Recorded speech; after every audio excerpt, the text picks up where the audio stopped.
just when you thought that John Cena couldn't get even more heelish, he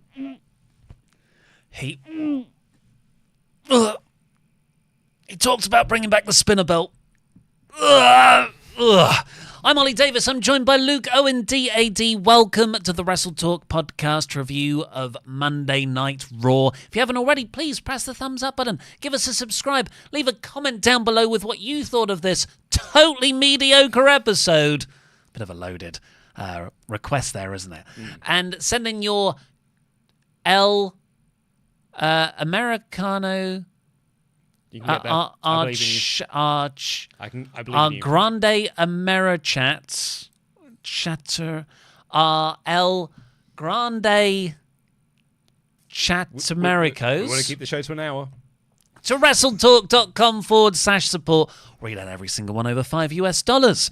But yes, our starting discussion point is what opened last night's episode of Raw, and that is John Cena's second heel promo. Yeah, so here's my first bit positive I'd like to bring about this promo, which I thought was another very good promo from John Cena in this heel, guys. But my big number one positive, it is now canon in WWE that the spinner belt is bad. It's official. That is now official WWE canon. It's a bad belt. But he said it was his greatest idea. And he's the baddie. Yeah. And one of his whole goals for turning heel is because of the spinner belt.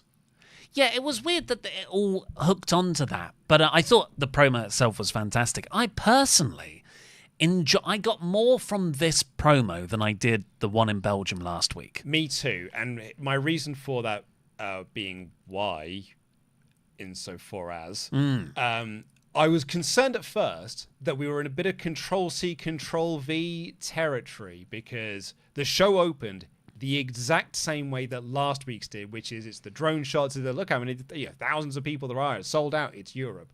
Beat. John Cena comes out and he does another "You People" promo.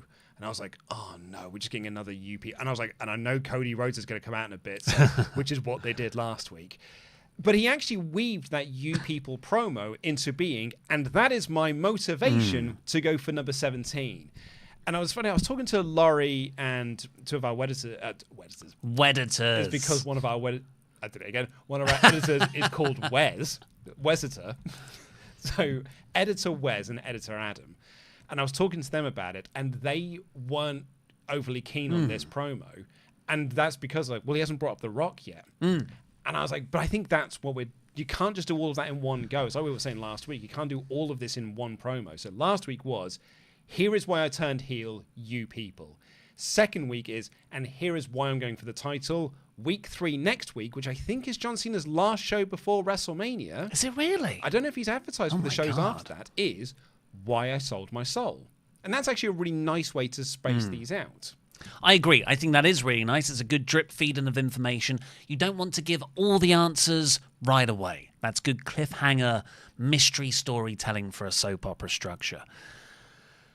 But I don't think Cody Rhodes' side stands up to that because there's no reason why Cody shouldn't come out and say what we as the audience want to say, which is, why have you sided with The Rock? What happened there? How do those goals align? Are you all like some big evil Hollywood trio now? Why was Travis Scott there? Was he smoking weed indoors? And Cody Rhodes should be the person who's angry about this and who's saying these things like, yeah, but what about The Rock? Are you going to tell us about that? Or do we not deserve the answers for anything because it's all about John Cena now? Travis Scott, he busted my eardrum. You've brought that reckless guy into this ring because you're all megastars. You think you're better than us? Sort of saying that sort of stuff. But Cody isn't. He's interrupting these promos. And I did love Cena's promo, and we'll come back to that. But gone down this Cody rage route now. He comes out and he's smiling. Yeah. And he's high-fiving fans. He has been very pre-2015 John Cena. Yeah. Laurie Blake made this point in the office before I came downstairs. He was like, I can't buy into Cody Rhodes at the moment because I don't think he feels that angry about this situation because on both weeks now, he's come out, has not attacked John Cena, and is doing his full entrance and high-fiving fans And it doesn't feel like there's any sense of urgency to him in what is going to be one of the biggest matches of his career at WrestleMania 41. He has this line when he comes out, once he's interrupted Cena, and he says, "The mistake you made wasn't what happened at Elimination Chamber. The mistake you made was saying what you just said about the WWE Championship while I'm in the building." And I heard him say that, and I was like, what? No, you absolutely should be saying what John did at Elimination Chamber was a mistake. Feels like you undermine one of the greatest wrestling angles of all time. Imagine if, I don't know, after the NWO formed at Bash at the Beach 96, I mean, this probably is what happened, because Nitro had very bad quality control. No. It was good in 1996 and 1997. But if someone came out afterwards and said, yeah, but the real problem is what you spray painting the belt. I don't know. Maybe that does work, but I think the difference is, and this is actually very Rock, and you can almost feel his fingerprints on this a little bit. And maybe this is just because we're currently rewatching this for our current series that we're doing, looking at the Rock and John Cena feud from 2011 through to 2013. Is this feels very much like that, which is that The Rock was for the people. And John Cena didn't represent the people, and CM Punk didn't represent the people, and all these people. I am one of the millions. I am one of the millions of The Rock's fans. And that's what Cody is doing here, because Cody's talking about is like, your problem is what you've said about all of us, about the people. Yeah. So Cody is The Rock in his people's champion guise, and Cena is just you people promo bad guy. But also, I think Cody is also very much John Cena. Old John Cena, where John Cena, like, he'd have awful things happen to him. He'd lose the belt. He'd come out on Raw the next night, smiles, does his little goofy sign off to the guy behind the camera. Because part of going to a WWE show is being part of the entrances. So you have to give people the entrances so they feel like that their ticket money they spent was worth it, because they were able to be part of doing a big whoa or singing Seth Rollins' song. Well, don't do that here. Do that in the dark match. Have him have a dark match segment, make him come out, do the full song, send the people home happy that way on the mic. But here, have him a bit more serious. But let's go back into what Cena said specifically, because I thought this was a really well-structured promo. Last week's promo in Belgium was really good. It was cathartic. It was in the making for 15, 20 years, and he just wanted to have a lot of pauses for the crowd to give him heat. But this was the promo with the content, where he talks about how, hey, all these years you've booed me and done this and that. I've learned who you are. I know more about you than you know about yourselves. That's an easy thing for any heel to say. But then Cena proved it. Oh, it's so great. Because he starts going into this monologue bit about, I do this and you feel this. I do this and you feel this. And people start to give him the what treatment. And then Cena says, I speak with this cadence and you say what. It was masterful. It was so great. It was just like taking every single Scottish person in the crowd there and leading them down this garden path and clotheslining them. And the second he dropped that, you felt this collective like, what? Oh. And totally shut the what chant down. He got us. Yeah. And it's like, so one of the things that I loved about last week's promo is the reactions to that from, people like us, or actually, people who are John Cena fans, is that, he really called out every single one of us and was right about everything that he said. And it had the same thing here. It's just like, I come out here and do this, and the only thing you ever respond with is with profanity. It's like, this is why you're the bad people and I'm the good person in all of this. I've not turned heel. I'm a human being. But the shutting down of the what chants by getting them to start what chants was so clever. Yeah, it adds a lot of credibility to what he's saying, because he can say, look, here's an example. I'm going to trick you all right now. I'm going to make you do a thing that you think you want to do, but actually I've made you do. I know you better than you know yourselves. And I know, this is sort of what he then went on to at the end of the promo, which went about 10 minutes, half the time of his promo the previous week. So he got to the meat a lot quicker. I know you so well that I know the thing you love more than anything is wrestling. So I am going to ruin wrestling for you. Yeah. And I just thought, that is such a goofy, cartoonish comic book motivation for a bad guy. But also, I'm going to ruin the thing you love. Like it, but it works so well. It also ties into...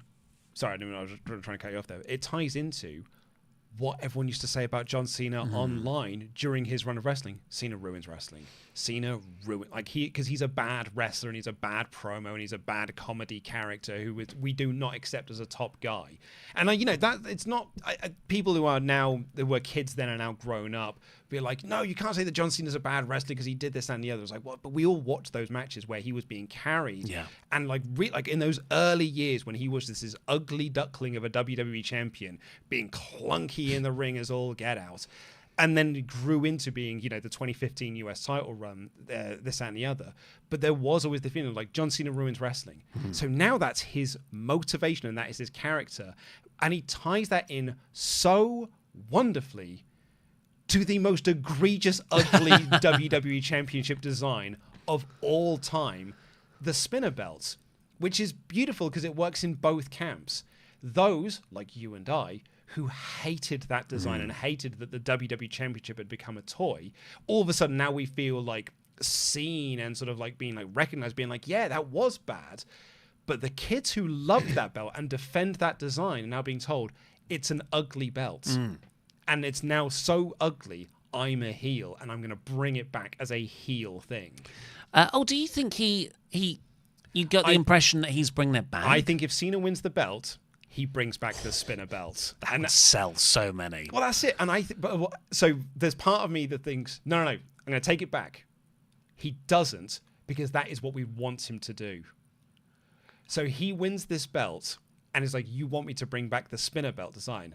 I'm not going to do it because you don't know what you actually want. And that's the heel move, is not making it a spinner championship. I don't know. I think there's a lot to be said for John Cena's heel run when it finally happens as champion, is that he is holding the exact same belt. So we all had all these fantasies about what the heel champion John Cena would look like when he actually just goes for the exact same 2011 look. Which proves that he was a heel all along. Well, but the reason I don't think that's going to happen is because I thought the spinner belt was more just a setup for him to say, and that's when I realized what would hurt you most. Yeah, because you love wrestling so much. The WWE Championship is the most prestigious thing because, that's how you reacted when I made it the spinner belt, which was my greatest ever idea. I'm going to ruin that for you by beating Ric Flair's record, so I'm scrubbing his name from the record books. I don't think that'll upset too many people. And that I'm taking it home with me. Yeah. I'm going to retire with this belt, and everyone else who comes after me will have a toy belt like you accused me of having all those years ago. Because I'm going to take I'm going to be the last real champion of this company, which I love. I think that is beautiful bad guy motivation to lead us throughout the rest of the year, which I absolutely adore. The thing with the spinner belts is if he does bring it back, and the reason why I would suggest not bringing it back, nostalgia is a hell of a drug, and there might be kids who liked that design that might then start cheering it because it's the belt of their childhoods. I think right now everyone's in a place where they want to boo John Cena. That's fair, yeah. Like back in the day, we booed him because we did not like WWE or him as an actual product. But now I think more people are on board with playing their part in the show. That's fair, yeah. This is a Scottish crowd. That's a smart audience, yeah, that's a hostile audience traditionally, and they were perfect here. No, you're absolutely Be interesting right. to see how London behaves. Yeah, I'm curious. Because, we're going to be there and we're going to go into business for ourselves. We love you, John Cena. You're the best. Yeah, spin a belt. No, the product's good now. So boo, Cody, boo. We're going to go and enjoy the show. Everyone's going to have fun. But no, you're absolutely right. And we made this point last week, is that this WWE crowd now, because they like WWE, is willing to be on board and play their part out for the shows. I still stand by my point. I think nostalgia could make people cheer that belt, but I think you're probably right. There is more of a surge. There's more of an overwhelming sense of, no, we like this show, so we're going to play along with what they want us to do. I think it's such an objectively horrible belt. I think nostalgia's finally found its match, and people will still boo it. I bet you if we put up a poll... Okay, poll it. I think it will be 60-40, no to yes, but I think that is 40% too much. Let's put out the poll. Yeah, if you could do that, Mod Mother. Do you like the spinner belt, yes or no, Mod Mother, if you can hear me? Would you cheer the spinner belt if it came back this year? No, because I think that's another question we want to answer. Do you like the spinner belt? Okay. Cody comes out, he sort of issues a few challenges, lays down the belt and is like, hey, let's do it right now. He loosens his collar. He's ready for a fight, and John Cena looks like he's going to do it, but then he walks away. Boo. And there I am all the time going, just hit him, Cody. Why can't you just hit him? What's wrong with you just hitting him? He's hit you. Yeah, quite badly so. He hit you with the world title belt. Is Cody not cleared because he's got a busted ear? No, he's wrestling at house shows, I believe. Yeah, he tagged with Punk the other night. Oh well, I'm quite disappointed with Cody's characterization here, but I'm loving everything Cena's doing. So I might need to look into this. I meant to look. I have a really busy day, so unfortunately I couldn't look into it. I think next week is Cena's last date before WrestleMania, which means I think they need to do quite a lot next week. If I'm wrong on that one, then we've still got time to do this. But if it is next week's his last week, I hope The Rock is going to be at that London show. Because otherwise we'll have gone through the whole build of WrestleMania with no show with Cena, Cody, and The Rock in the ring at the same time, when a lot of the storyline is really predicated on that. Yeah. Well, I don't think we'll get it. You don't think we're going to get him in with The Rock? I mean, he probably would. If he's going to show up anywhere, it would be the London show. Oh, God, that would be amazing. I'll lose my mind. Anyway, let's get on to your thoughts with the El Grande Chatteranos. The Chats of America. I don't think we want to get too political on that side of things. What's political about that? Well, that is what it's been renamed to. Yeah, I know. We've been reminded as well, we're on the WrestleTalk channel, not the WrestleTalk podcast channel. It's the road to WrestleMania, so we're putting everything on the main channel. Right, WrestleTalk.com/support. Please send them in. $5. We'll read out every single one before the end of the show. Jesse Woodworth says, last week Cena broke up with us. This week he threatened to take the dog. Is there no end to this man's cruelty? Cruelty? I mean, it'd be cruel if he brings back that ugly ass belt. Kevin, after sleeping on it, which is crazy to say as an EU fan. I like not a fan of the EU, but yes. A European fan, I think is what Kevin means. I like Cena and Cody's segment even more. John's heel turn wasn't against Cody, but the fans, who John is roasting every week, which would explain why John isn't focused on fighting Cody now. However, I still think he needs to explain teaming with The Rock and why it was necessary to turn against the crowd, because everything he said, he could have said it without being associated with The Rock. I get Ollie's overall point on Cody's lack of anger, though. Overall, the Glasgow crowd was good, but not as hot as the previous ones to hide the very mid-shows we had in this European tour. If we had those shows in the US, they would have sucked. But man, that Jimmy slap is still resonating in the streets of Glasgow. By the way, just to confirm, I think I am right. March 31st is Cena's last date. Last announced date. Last announced date before WrestleMania. So he could always show up. I'd be insane for him not to. Yeah, Kevin, on those, I agree. Even the really hot Glasgow crowd, there were points in the show during some of the matches where it got a bit awkward. This was the Triple H midpoint of the 6-week run between shows. These shows always happen in Triple H era WWE, and it was this Glasgow show that was thankfully carried by quite a good Glasgow crowd. Cameron Anderson. Morning, gents. Cena promo gave me Summer of Cena vibes. When he mentioned taking the title home, I can see him escaping over the barricade and blowing a kiss to Punk at some point. I my had that. God. Me and Wes and Adam were talking about that in the car ride back from Cineworld today. And I was like, because I think if Cena wins the title at WrestleMania, you do Cena Punk at Money in the Bank. Cena wins, goes over the barricade, blows a kiss. Punk looking to win the title and save it for the WWE, his favorite company. You might have just booked one of my favorite angles ever. It'd be amazing. Oh, it'd be funny seeing Cena trying to get over that barricade as well. Oh, teddy bear legs. When Cena did do the fighting pose, I was like, oh, yeah, nope, he is still... There's John Cena. Sorry, back to Cameron. Think Punk's favour will be added in contract to be signed for three-way? Yes, I think so. We'll get on to that. Yeah. Yep says, visualize this. Cena kayfabe never changes his shirt. Rips, tears, spills, continues to wear that flag like Vader clinging to the last parts of Anakin left. Who will be Luke? Cody makes sense, but what if it's Punk? Or is that too meta? No, I think Punk is... If Cena wins at Mania, I think Punk is the natural next person in line for him to face and feud with. I feel like you want to build someone younger for the future. What? What are you talking about? Are you high? No, we're going to do... Said that sincerely. We're going to do CM Punk and then probably Randy Orton and then a few other men. Kazoo, I said this on the edited review, but it's a little ironic that fans hated the spinner belt back in the day, that Cena bringing it back now is a heel move. Very weird how Cena hasn't directly addressed Cody yet, though, and he only has one more appearance. Well, that one more appearance, as I said, I think next week is going to be the promo where we reveal why he sold his soul, why he joined forces with The Rock. I think The Rock might be there. Mm-hmm. Because otherwise, that means we will go through the whole of WrestleMania without the three of them in the ring, and that will feel... I mean, it might... It feels possible. It feels possible, but it might also add a bit more credence to this came together very late in the day as an idea. Raquel Garcia.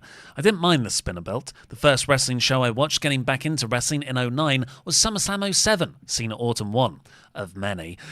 What I do mind is that you're in Scotland and there's no Drew, no Hendry, and no Drew and Hendry singing 500 Miles. He's on SmackDown. Yeah.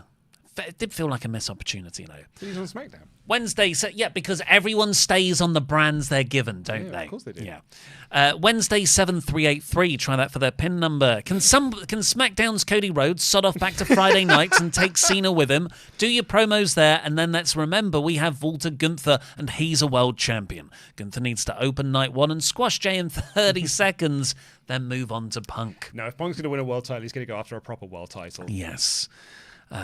Master Nate, while I do somewhat like the design of the spinner belt, it's not good. The best thing that belt ever did was facilitate The Miz to get an upside-down logo, and much like Luke, I despise that run.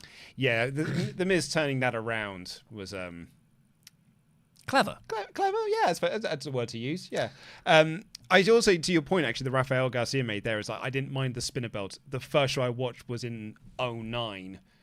Well, so the spinner belt was that is just the first world title you've seen. I think for people like us, and lots of other fans of our age, we saw nice world titles and then saw this gaudy, horrible thing, and then was like, no, that's rubbish. But if that is just the only thing you know, if Star Wars Episode 3 is the only Star Wars film you've ever seen, you might think that it's a good film. Or that that's the one you watched first, like a baby chick, first thing it sees is its mother, or me. First Doctor Who I ever watched was Sylvester McCoy. And to this day, I still rank him way too highly in a subjective list. I should have said Episode 2, because Episode 3 is at least broadly fine. Hatchie writes, winning the WWE Championship at WrestleMania 41, then turning it into a spinner belt will beat his principle about not giving us stuff a week ago. Yeah, but we'll see. That was Luke's point. Yeah. And Charles Berg says, I don't think Cena's going to kill R-Truth because it's something we probably want. That's devious. Here's a hot take. The US spinner belt was fine. It was. The WWE one was bad. It was too shiny, and only a piece of it spun. Charles Berg for Champion 2025. Jam that jam. I actually will completely agree with Charles Berg. I didn't mind the US spinner belts. One of the reasons why is that when Cena lost it, it went back to being the proper design. Well, this is the thing. The spinner belt makes total sense as a custom championship for John Cena. The moment he loses it, turn it back to an old belt. Yeah. For the record, I thought the Smoking Skull belt wasn't very nice either. But it makes sense for that character. Like Daniel Bryan's wooden eco belt. The hemp belt. The hemp belt. Total sense for him. If other people then held the belt, that wooden belt, that would not make sense. Right, please do keep getting in your chats to WrestleTalk.com/support. We'll read out every single one. Over $5 before the end of the show. Back into Raw. The first match was A-Town Under versus Jey Uso and a mystery tag team partner in Glasgow, Scotland. It was Jimmy Uso. So I wrote in my notes last week, that'll be Jimmy Uso. And then we talked about this on the show, and I was like, oh, actually, no, Joe Hendry makes complete sense. That's why it's a mystery opponent, like a mystery tag partner. That makes so much more sense. I'm really excited about that. I think they did not expect people to think it was Joe Hendry booking this spot in Glasgow. So it being Jimmy Uso would have been a massive pop. And then well, the Usos reuniting. Well, but they've already done that. No, they haven't tagged since 2023, isn't it? Well, yeah, but they have been in multiple trios matches. Well, that's different. You know, this is a tag team match right here, player. So he being snarky. Yes, of course. Yeah, good. Yeah. But the idea is that Jimmy Uso comes out and he gets the pop, and you get the Usos reuniting against A-Town Down Under, and that'll be the moment. But then online and Twitter and Reddit got a hold of themselves and was like, it's going to be Joe Hendry. Joe Hendry was tweeting, like, hey, it could be me. And then they were like... That won him a lot of fans backstage. And they were like, oh, of course people are going to think it's Joe. So I thought they very smartly just put Jimmy out there. Yeah. So while Jay is making his entrance, rather than do the pause, look back, music dip, and then put Jimmy Uso up on screen, Jimmy just runs out next to him, because then you don't get the boos. Yeah. Because if you do that, people are going to think it's Joe. And so I thought they actually handled the situation that they did create themselves by accident very cleverly. Yeah. Yeah, so many people were yeeting. You couldn't hear the... I guess. It makes sense. Yeah, it makes sense. So this was just a standard match. Jimmy got worked over a lot. 1D on Austin Theory for the win. And then Gunther came out, took out Jimmy, and then he starts to fight with Jay, just like every other week. But interestingly, Jay Uso sets up for a spear, and he does a little stumble when he bursts out the corner. And that lets Gunther get on top of him. Jimmy has to make the save. Now, this was most definitely a planned botch. They're playing off the botch from last week, where he did actually botch a dive to the outside and hit his head on the apron. And they're trying to tie this into the larger story that Jay isn't ready for Gunther. Yeah, we could talk about the backstage segments. Yeah, let's skip ahead. So later on, Jimmy and Jay are sitting down on some stairs backstage, and Jimmy's like, if you keep screwing up like your botch dive last week and the spear bit there, you'll become a joke. You won't win at WrestleMania. This Jay can't beat Gunther. Yeah, because Jay says, I don't think I can beat him. And Jimmy's like, yeah, you can't. This version of Jay can't. What we need is the right-hand man, main event Jey Uso, the man who won the Royal Rumble. He can beat Gunther. There's only one major problem with this. He stood tall last week! He literally... Am I supposed to have forgotten that happened? Yes. Because I saw him beat up Gunther last week and embarrass Gunther and stand tall and pose with the world title. So he knows that he can do this. He literally fucking did it 7 days ago. Luke, swear jar. Well, that's because I feel like this is proper Vince era WWE, where they are trying to make you forget things that you saw with your own eyes by just doing doublespeak and telling you that thing didn't happen. Well, maybe it did happen, but then he had a slip. But he slipped before that. The botch dive was onto A-Town Down Under, and then he stood tall over Gunther. Yeah, but then he slipped here. So fine, but then you can't be, I don't think I could beat Gunther. I literally saw you do it, mate. I literally saw you stand tall over him. And I've actually seen you get out of the one move that he seemed to have your number on, because you couldn't get out the sleeper hold. Then you got out of it. So I think you're fine, mate. I think this is a classic case of taking 3 months to tell a 4-week-long story. This. So that means you do like, we need more. They have massively overcooked this pudding. And it also means that you get silly bits in the aftermath of this, where Jimmy is right there on the stairs, and he's like, well, I'll see you later. He walks round the corner, which is just a thin wall dividing the staircase from another corridor, and Gunther is right there. Yeah, proper SmackDown 3 on the PS2, just running around backstage and seeing wrestlers just standing stock still. And he could have facing a wall with nothing on, waiting to be activated by the computer. And yet, so just to me, I'm like, so Gunther's just walking around backstage, like, listening to conversations. That's not the ring general. This staging was hilariously rubbish. But Jimmy got in his face and said, I'm going to challenge you to a match next week. Slapped him across the face in a really stiff slap. Yeah. And then Gunther somehow does not go, oh, he just smiles. So hopefully we will get a bit of drama and emotion next week because Gunther can hopefully really horribly beat up Jimmy and Jay is somehow restrained and has to watch. Hot take, the build for Jimmy versus Gunther has been better than Jay versus Gunther. Yeah. Well, it is, yeah. None of this is working for me at the moment. I hope they do a really good angle next week because I think this storyline needs a good angle. And I want to preface this again before people come after me. I have said time and time again, the story they have got here is a good story. The story that Jey Uso, despite winning the Royal Rumble, cannot beat Gunther because he's 0-3 against him, despite the fact that Jay in that promo said he's 3-0 against him. And Michael Cole had to correct him on commentary. He's actually 0-3 against him. He's even botching promos. So the story is there, and they've just told it really badly. This idea that I would love it if they really focused in on the fact that Michael Cole doesn't even think that Jay can do it, and Pat McAfee has got his reservations. Like, I love Jay, but I don't think he can beat Gunther. Gunther's this unstoppable monster, and I don't think Jey Uso has got this in him to do it. But they've chosen at every single turn to not tell that story, but claim that they are. After that, we got the Judgment Day Clubhouse, where they're sort of hyping up Raquel Rodriguez, and Dom is talking to Liv, and Liv's like, hey, go and talk to Penta about joining Judgment Day. Finn didn't want me to be a part of Judgment Day, but I'm in it now, and it's great. Yeah. Which is sort of your long, night-long narrative, which would pay off in the main event. We then got a hype video for El Grande Americano. Amazing. The Great American, that translates to in English, or American, maybe. You can just rename everything now. And it's sort of this video package. It's got a very sepia tone to it. It's loads of AI-generated images. It's the only way you can find footage of El Grande Americano because it's all in the olden times. Yeah. So they tell this with a voiceover guy of like, the El Grande Americano was a legend back in his day with the likes of this person and that person, but then he just disappeared.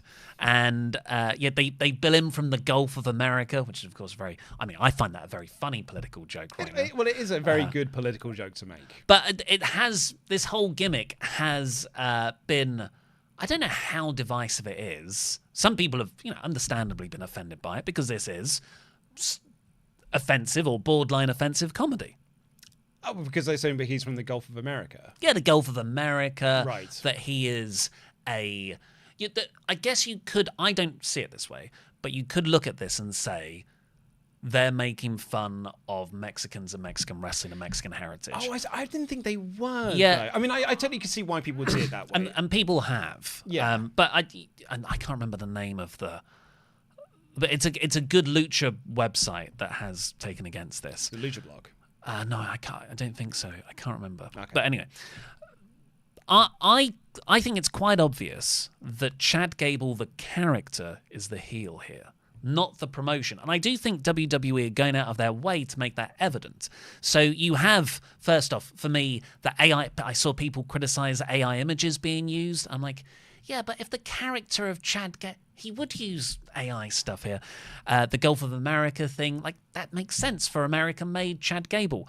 And then when they go back from that video package to Adam Pearce's office, Adam Pearce is like, what the hell was that? That's awful. You've got Rey Mysterio and Dragon Lee there saying, what the hell? That's awful. We know it's Chad Gable. Like, no one is justifying this like you would get in the old days where WWE, as a promotion, the commentators, other wrestlers, they would laugh at the joke like that. They would laugh with the joke rather than at the joke. The joke here is Chad Gable. Yeah, that's where I think that I side with you on this one. Everyone is pointing out on the good guy side of things, that is Chad Gable and what is going on here. Because Adam Pearce comes out like, apparently he's now on the Raw roster. Apparently he's like, we've signed to the Raw roster. And then How does he not know in kayfabe? Well, I think Adam Pearce's character at the moment is that he's losing control. Yes. Because later on, when he makes Bianca Belair the special guest referee, Michael Cole says Adam Pearce has lost his mind.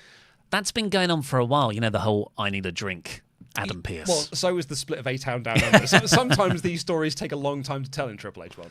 But I think they are very much saying on TV, he is the bad guy here, and we should not take this seriously. So maybe I could be wrong on this one, and I'm perfectly willing to accept that I am. Well, no, I don't think there's wrong and right. I just think there's different opinions. Yeah, well, maybe okay, yeah. And if you want to disagree with that, that's absolutely fine with me. My personal take on this is that I just think this is a bit of silliness. Yeah. But maybe I'm seeing it a different way. But anyway, what happens is that Chad Gable then walks in, and in a very Edge and Christian way, he's like, "I'm sick. I can't wrestle now." And he's like, "Well, here's an idea. Why didn't you face El Grande Americano? Because it was supposed to be Dragon Lee versus Chad Gable." And Lee's like, "Yeah, all right. Yeah, we'll do this match." And then Rey Mysterio calls Chad Gable a jackass as he leaves. Mm-hmm. Really good. Really, really good. Funny. And I have got a pitch later on. Yes. I've got a pitch for you all later on. Lyra Valkyria then beat Raquel Rodriguez. Liv Morgan tried to interfere, but Lyra just rolled up Raquel. I literally have no other notes. Oh, I've got no other notes. Morgan put Raquel's foot on the ropes right in front of the referee, and the referee did nothing about it. Afterwards, Judgment Day start to beat down Lyra. Bayley runs down for the save. I guess that's a Intercontinental title thing for Mania. No, I think this is going to be Bayley and Lyra tagging together to go against Liv and Raquel for the tag titles, potentially. Maybe with Nia Jax and Candice LeRae, and let's just say Miz. Nikki Cross and Alexa Bliss. Yeah. Pat McAfee got his own kilt made. I then wrote here, they've announced another European tour at the exact same time as Forbidden Door for AEW. But apparently that was announced the week before. Yeah, they announced this last week, so it's around Clash in Paris. One of the dates is on the same day. It's in Newcastle. It's the same day as Forbidden Door. And then there's like 4 other shows around Forbidden Door dates. In like Liverpool, Leeds, and Cardiff, I think. Yeah, that was always the plan, though. In the works for a while. Then we got Jimmy and Jay on the stairs with Gunther waiting around the corner. I will say the Jimmy slap has absolutely saved this segment because no one is talking about how goofy it is. Because also, from the staging perspective of it, if you haven't seen this, Jimmy and Jay are sat on the stairs. Jimmy is looking over in this direction as if he has seen Gunther. He's like, over there. But then he walks around the stairs where he couldn't have seen that Gunther was there. So maybe did he see Gunther walk past? In which case, if he did, why didn't Jay spot that Gunther was walking past? Yeah, or it's one of those mirrors that you get when you reverse round corners. The women's title match segment was next. Adam Pearce was in the ring and he confirmed that Rhea is not in the Mania match, even though she signed her name on the contract. That's not how contracts work. Io interrupts. Io, I love Io. I'm so happy she's champion. I think she says I am the women's world champion too much. Well, it's because that is her gimmick. Because everyone keeps forgetting in kayfabe, she's not being treated as the women's world champion, particularly Bianca Belair and Rhea Ripley, because they're so focused on each other. So she is just reminding everyone and reaffirming, I should be the focus here. I'm the women's world champion. I think it comes off a bit desperate. Belair comes out next and says this isn't fair. Rhea didn't win the Rumble. She hasn't earned the match because Pierce was also talking that Rhea has a rematch. When was that? I thought we got rid of that. No, that was a 2019 Baron Corbin idea, and we brought them back now. We didn't announce that we brought them back, but the antiquated rematch clause has been back for a while. And it won't be consistent. We'll use it when it suits a story that we can't figure out. Yeah. So then Rhea comes out again, and Bianca and Rhea are getting into each other. They pie face Io again, and then Pierce says, actually, Rhea, you get your rematch next week against Io Sky. And then a backstage bit later, Belair gets added as the special guest referee. Bit of fun, that, mate. I like that as a dynamic. Me too. And that is a good way for us to get into... Because I thought, like, okay, this has got DQ written all over it next week. But with Bianca Belair in there, I think it's just got a different finish. Maybe like a non-finish of just like she just lays out both of them. And then Adam Pearce like, now it's a 3-way and that's official. Or maybe because I think Io should always beat Rhea. Yeah. Bianca just helps Io win Rhea, help retain the title. Then they went into I liked last week because it felt a bit wild. This week felt like, oh, I'll wait for you to do your spot. And it was a bit choreographed. This was, I mean, this felt a lot like the other three-way match we're getting at WrestleMania in the Roman Reigns, Seth Rollins, Punk segment from SmackDown, which was just the rotating, and now it's your turn to come out, the conveyor belt promo segment. Dom goes to see Penta backstage, offering him a spot in Judgment Day. Hey, that could help you win the Intercontinental title in the main event. Yeah, you're good, but you could be better. Then the New Day go up to Pierce backstage. They want a tag title match at Mania. And then they immediately get interrupted by Belair for that segment to continue. Yeah, well, Pierce told them to, I'm not quite sure what Pierce told them to do. But I don't think they're getting their tag title match just yet. Can I... Oh, no, I'll give you my pitch now. Now we've got into the next match.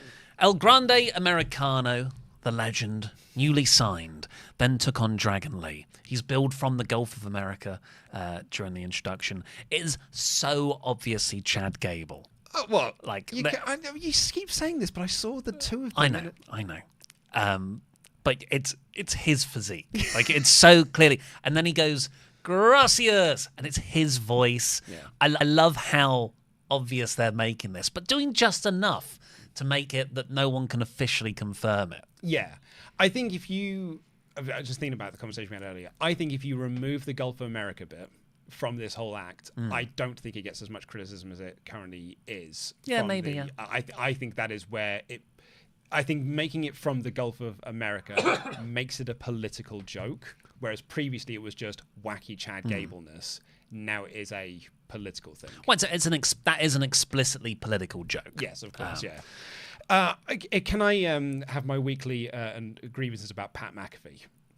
Sure, yeah. Because Pat was back on commentary for this show, and I think it's been pretty well established that I'm not a big Pat fan. I find his brand of commentary quite annoying, and I find his presence quite irritating. But he's got a kilt this week. But I also think he's bad at his job. Because what this act needs is a heel commentator who just refuses to accept that it's Chad Gable, and everyone else knows that it is. Like, if this was Jerry the King Lawler he would have so many things to say about how, and so many points to prove that's not Chad Gable. But Pat McAfee, Cole says, I Googled him, and no results came up. And Pat McAfee was like, well, maybe he wrestled underground, and you just didn't hear about it. There was a whole video package earlier in the night that said he wrestled in front of thousands of people. So he's not paying attention there. But the killer one for me is, there's a moment in this match where Dragon Lee is trying to rip off the mask of El Grande Americano. And Pat's not picking up on, that's the spot where you should be like, how disrespectful of this luchador trying to rip off the lucha mask. Particularly as well because it plays into the finish of this match. And I think it is because Pat doesn't know if he's supposed to be a heel commentator or if he's not. He kind of plays both sides. But what this act needs is a heel commentator to pick up on those moments. The match itself, though, was really, really good. Really great. It was just loads of cool spots. So, Exploder suplex off the apron. Dragon Lee hits a stomp off the top turnbuckle onto Chad draped off outside. It's exactly how Kurt Angle used to wrestle, where you could give him a comedy gimmick, but the in-ring would be really serious, and neither clashed with each other tonally. Yeah. So, really good stuff. And Grande pulled Lee's mask off in the end and then got in the ankle lock to win. Yeah. And the Cole's there going he's even using Chad Gable's ankle lock, and Kurt Angle before him. And Pat McAfee in one of Kevin goes, maybe he learned it from Ken Shamrock. Then we got CM Punk. He comes out after loads of advertisements for CM Punk on Stephanie's Places. The audible groan that I had in the office when I was watching this bit. And he's just sat there just laughing away and talking about how much he and Triple H, they're just so alike these days. God, they really do just get on now. Also, just the title. Stephanie's Places. What does it mean, though? It's, the places that she's been. She's going to... Is the interview with Punk at the same venue where he made his Survivor Series return? If so, why is that Stephanie's place? I mean, what this is WWE trying to squash Chris Van Vliet. And get rid of it in the same way that they now have their own post-show Raw podcast to try and live reactions and live reactions to try and squash people like us and Fightful and Going in Raw and stuff. It's just their own, that's how monopolies work. Is that why have competition when you could just listen to all of our stuff and just listen to all the things that we want you to hear? I'm getting a bit of with Love Megan vibes from it. I have seen a bit of that show because my wife was watching it. And hate watching it, I believe, is the term. I don't think she was hate watching it. I think it's just that my wife, because she works from home and just Netflix is just on.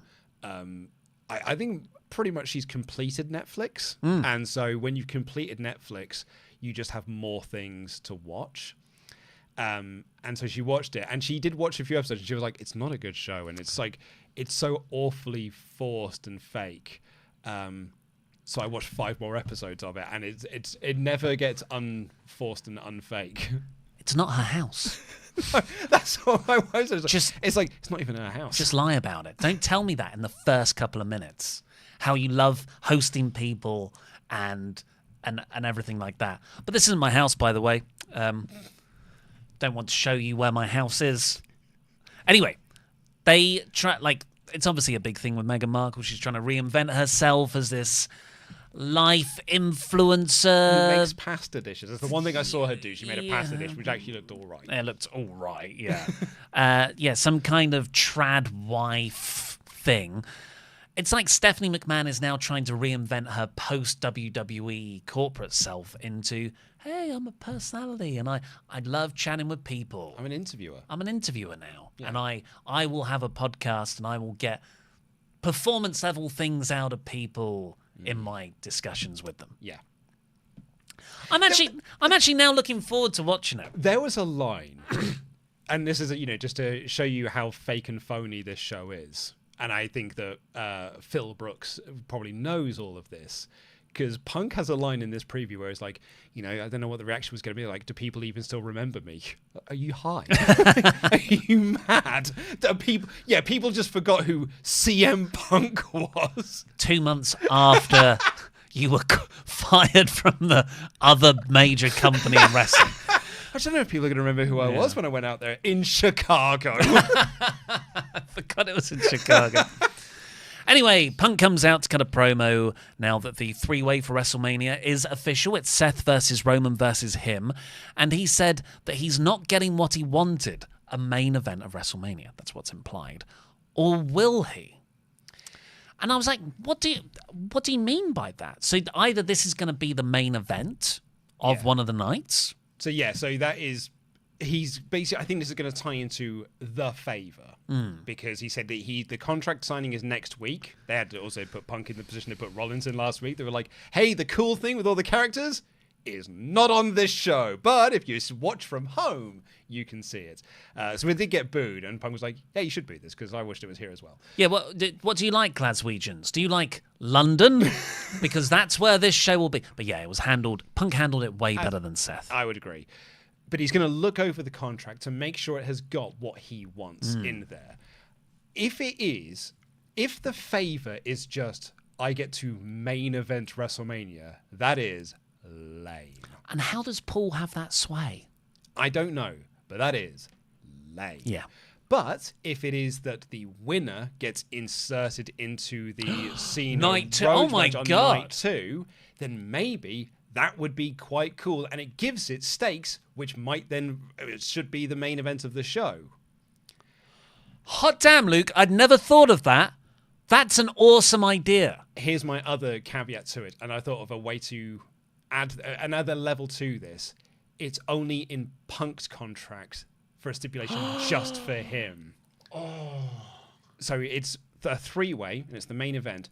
If Punk wins, he gets puts into the following night's match, but it doesn't apply to Seth and Roman. That's a fantastic idea. You haven't told us your other fantastic idea about El Grande Americano. Here's my pitch for WrestleMania: a tag team match of the of the LWO versus El Grande Americano and Chad Gable. Brilliant. And he does both of them. So here's my next step onto that is, Chad's on his own. It's like, oh, El Grande's not here. He then at one point slides under the ring. El Grande Americano comes out the other side, and it was like, oh, it is Chad Gable. Then at the end, they do a double team move, and both of them were under the ring, and it is just someone else in the El Grande gear. And it's like, see, I told you it wasn't me all along. It's brilliant. I love it so much. Anyway, back to Punk. He also says, the more things change, the more they stay the same. I work with children, which was a shot at AEW and the Young Bucks and Hangman Page. It doesn't live rent free in his head, though. It doesn't live rent free. No. And then he talks about going to SmackDown. He was the person who brought both Seth and Roman into WWE, and he'll be the one to take them out. Much like the promo from SmackDown, which I thought was some good promo stuff in there, but it was like, it's your entree. It's not like the main course where you can really dive into this. Really what it was there was just so they could have shots for the video package where everyone points at the sign, which I thought was clunky. But the same as was on SmackDown and here, the most interesting part of this storyline is Punk's relationship with Heyman. Yeah. And he had that moment where it's like Roman is realizing in real time that his wise man is not just his wise man. And like Punk had the moment of SmackDown where it was like, thank you, Paul, for getting Roman up on the silver platter, and Roman turning. All of that interesting stuff is there. And Seth is also here. After that, we got Logan Paul in an Instagram clip saying he'll be in London's Raw next week, so we'll get to see Logan Paul. Yeah. Logan Paul and AJ Styles will set up their WrestleMania match. And Kathy then interviews Bron Breakker outside the arena, and he says he's going to beat Penta, Judgment Day interference or not, because the dogs are barking in Glasgow. And then we had our main event, which was Bron Breakker versus Penta. So 2 Intercontinental title matches in 2 weeks as the main event. And these two just had cool moves. Yep. They could only do cool moves. Sure could. Frankensteiner, Canadian Destroyer. That leaping clothesline over the announce desk. Everything looked awesome. It's like the old Paul Heyman big move template. But there it's finisher, signature. This just felt like they had loaded up their creator wrestlers with all the best strong grapple moves. Yeah. I loved it. Judgment Day start to walk down near the end. It's Dom and Carlito. Dom distracts the referee while Carlito stops a Bron spear. Bron throws Carlito out. Anyway, referee sees this and doesn't DQ it, but he does DQ it when Dom chop blocks Bron, which the referee sees. It's a DQ finish. Finn appears to beat up Bron with a chair. Finn looks like he's going to hit Dominic too, but he gives him the chair instead. Dominic goes to give Penta the chair, much to Finn's frustration, and Penta kicks it into his face. But Judgment Day end up standing tall. Yeah, and Finn was annoyed at Dom. Like, when Dom was handing Penta the chair to join the Judgment Day, Finn's like, what are you doing? And then when Penta super kicks the chair into Dom's face, Finn's like, well, yeah, of course. Yeah. Of course that was going to happen. I need to step up and handle Judgment Day business again. I think that this was a really fun match. It's one that had DQ written all over it from the very get-go, so I couldn't fully get invested in it. But the idea of doing a 4-way at Mania, which is the reported plan of it's Penta, Bron, Finn, and Dom, I love, because I think there's multiple ways you can go out of that, which is the interesting directions. Dom getting the win, I think, is probably the most interesting one. So Dom having a title and Finn not. Penta winning, it's because, he gets a big win on the big stage. And Bron retaining and just continuing this run with the IC belts. Like, there are some really good options in there, apart from Finn winning. But there are some, good options in there. And there's also, maybe after WrestleMania, you have a trios match of Judgment Day, Finn, Dom, and Carlito versus Bron, Penta, and El Grande Americano. Yes, exactly. Of Rey Fenix, of course, debuting Rey Fenix. Overall, pretty lackluster show, if I'm honest. I thought it was one of the weaker episodes of the last 6 months. But it had a very good John Cena opening, and the old Grande Americano stuff is very fun. Yeah, I said it earlier in the show, but this is in Triple H's sort of booking regime. You just have shows like this. Tony Khan has the exact same problem as well, is that you just get to a point when you're sort of like in the midpoint of the pay-per-view build, and you don't want to pull too many triggers, so you end up pulling none. And this was a show where they just pulled no triggers. Well, have a vote to see what you think in our poll that's on the chat right now. And before we get into our final remaining chat gables, let's say a big thank you to our wonderful PledgeHammers on Patreon. Keep rolling. The Rick Peck. Trev Dog 316. Commentator of the century, Vince Phillips. He clashed at the castle, William Wallace. Willie Big E Singleton. The Iron Zeke. Johnny Trash Flowers Sharp. And to our wonderful moderators, Andy, Ian, James, and John KV. And because she never puts her name down, Mod Mother Jenna. Give everyone the clap emojis, but also particularly our blue wrench order. Yes, please. And also go over to patreon.com/WrestleTalk because we've got loads of exclusive content up there right now, as well as early access to episode 3 of Monday Night War. Yeah, join the Wolf Gang. Wolf. Is that what you're starting now? Well, I saw it in the comments. I was like, God damn, I wish I had thought of that. Very good. Yeah. There was a comment as well that was left, which was just like, Ollie has realised 6 seasons sooner than Luke that charity promos work. And I was like, mate, where were you for the first 2 seasons? Yeah. That's all we did. It was like every show was charity promos. Right, let's get into our remaining chats. By the way, did you like the spinner belt? Yes, 55, no, 45. I wasn't far off. Ugh. Ben Flerick, I found it absolutely hilarious. Around though, I thought it'd been yes in the lower half.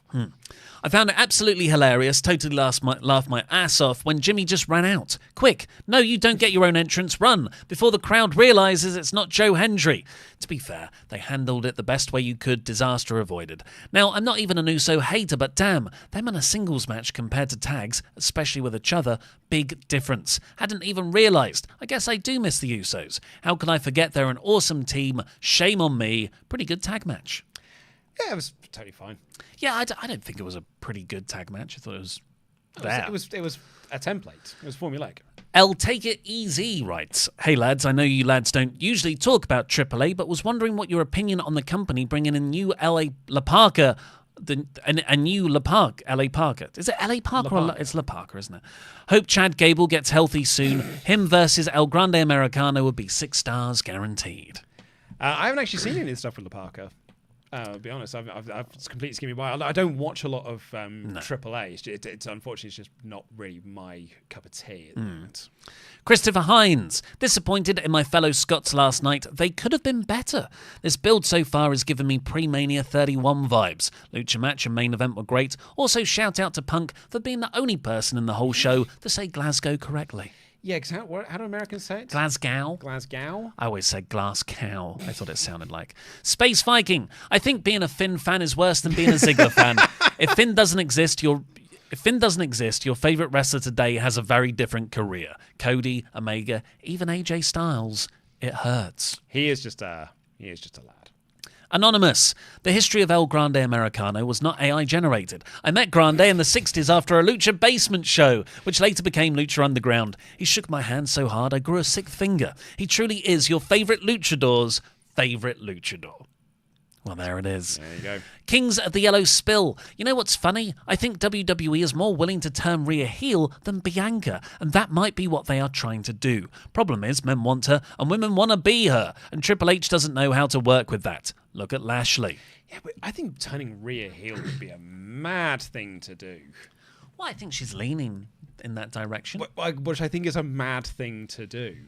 Yeah, I think she could be a badass tweener. She is coming across quite annoying at the moment, for me personally, because like there's a moment in there where Adam Pearce is like, she's got a rematch and I've been trying to give it to her and she doesn't want it, and then Rhea comes in the ring and is like, oh, screw WrestleMania, I want my rematch, and I feel like, also now you want it, and I'm like, oh, you just sound like a tit then. If you had a rematch, just take the rematch, you knob. A brutality. A brutality. Kenneth Jones writes, this all feels like a build to a regular pay-per-view. Ollie was right about bookers having a 5-year shelf life. That's not my take. That's a long established thing. Triple H is in year 3. He may burn out soon. That was actually your prediction for this year, wasn't it? AEW's worst year was Tony Khan's 5th year booking. This idea should be a WrestleTalk Extra video. I don't know how you would do that as a WrestleTalk Extra video. Do the 5th year of Gado's booking in New Japan. Some guy writes, hey, hi guys, which triple threat main events night 1? I originally thought women's, but I've changed course. I think Bianca might be getting booked booed in favour of Io. I don't think they'll want the closing shot of night one being Bianca winning the title and getting booed. If it's not the women, it's the other triple threat. And I think I'm leaning more towards it being the other triple threat, and that'll be part of the story with the contract signing next week. It's Jey Uso and Gunther. He won the Royal Rumble. If it's not, you know who's retaining his that championship and getting 20 quid off of Ollie Davis? This guy. Some guy writes, "Hi guys, which triple threat..." Oh no, I've just done that one. Ollie writes, "Honestly, I feel like Punk's favour is going to be that Paul Heyman has to be in his corner at WrestleMania." Oh, that makes more sense though in terms of something Heyman can control.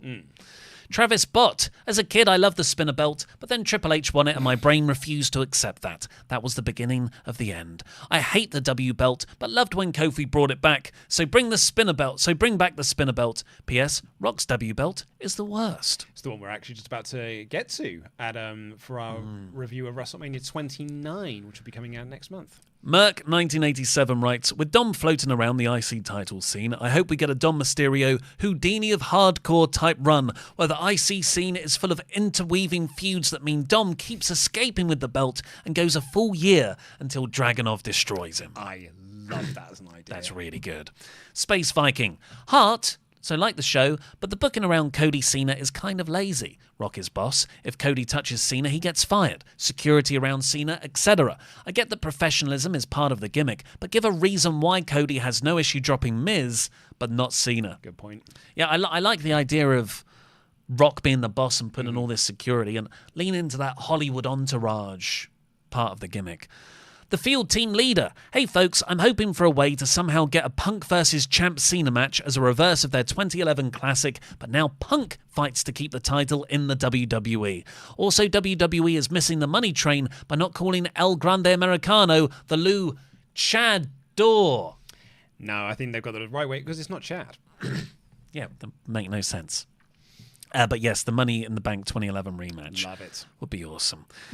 Texas Goose, "Surely the heel move is for him to make us expect the spinner belt, and then he brings back the Winged Eagle, only to walk away with that." If he brings back the Winged Eagle, he's getting the most cheers ever. After Owens and Cody tried. Yeah. Roach Senpai, "So if Rhea has a rematch clause, doesn't Roman and everyone else who lost their title get one too? I know it's kayfabe. This goes with what I said last week, that Rhea is being inserted into this instead of giving any other woman a chance." But Rhea is the most over person, so she should be in the title match. Yeah, but kayfabe-wise, what's the reason? Oh, kayfabe-wise is all over the show. But I'm saying is like, because Roach Senpai's second point is, it just feels like Rhea Ripley's being inserted into this rather than giving another woman a chance. Yeah. But Rhea is so over that she should be involved in a big match at WrestleMania. I feel like they've got the reason. It's Io. Rhea granted Io the title match initially, which she didn't have to. So Io could be like, well, the Bianca thing, I will add you to this match somehow. I wonder if he just does beat her next week, but still, I think you're right. It should be Io's decision. R.A. Polos, "I was hoping this Raw would get me more interested in the non-WWE and women's title Mania feuds. It did not. I do not like that they made Io versus Rhea next week with Bianca as ref. Feels like an unneeded detour to get to our triple threat destination." I agree, but I am going to Raw next week, which means I get to see that match. The last time they had a match, it was really great, so I'm quite looking forward to getting to see that match. This is a good idea from JMC. I love this. "Do you think in London next week, Cena will say, 'You are absolutely not getting WrestleMania'?" Should put on the photo of Sadiq Khan with the tiny WWE belt. Yeah. What was that? We punked you. I genuinely want, if I can get in touch with Sean Ross Sapp, that's what I want him to find out next. Why was that title belt so small? It's that size. It's one of the sizes of the replica belts on a set. Team Ghost Rider Inc. Pat should have said Lucha Underground as a joke to hype up the match and also give a quick information on El Grande Americano. Could have done. Kuzlok says, "Not related to last night, but I know Drew is upset with his Mania plans, but his promo work to make the Priest feud seem like something has been awesome to watch." Yeah, honestly, the stuff they did on SmackDown was like, hey, maybe this is going to be this isn't just a nothing match at WrestleMania. Well, he's such a hard worker. He can make magic out of nothing. Graf writes, "In 2 days' time, it'll mark 8 years since that WrestleTalk show came up in my subfeed. It's been such a crazy ride being here for all of it. Thank you for the memories, O-Dog, Captain Luke, and everyone else. Cheers, here's to 8 more. Hashtag Team Bottom for life. Hashtag pipe bomb greater than maths. Well, Graf, you had me for a bit, but you've lost me now. A man of taste. And speaking of, finally, Tenruzza, all the way from Australia. I've been watching your Married at First Sight cultural export. You have the worst people, Tenruzza. The very worst. Sending love to my favourite guys and hoping you are doing well. I think if Cena brings back the spinner belt, it might be the biggest face move. Bringing in the more interesting looking title with a big W is brilliant. I might be entering the Forbidden Door. Oh, you're going to be back in London. Yeah, well, we'll be at the WWE shows. So. I'll get the train up to Can't see Newcastle. you. Well, thank you very much, everyone, for joining us here today. The result of our poll is... It's for the first time in a while, mid, mostly. 46% mid, 42% thumbs up. Oh, well, thank you very much for joining us. Please go over and watch the WrestleTalk news from earlier in the day on this channel. But for now, I've been Ollie Davis. This has been Luke Owen, DAD. Jam that jam. Jam that jam.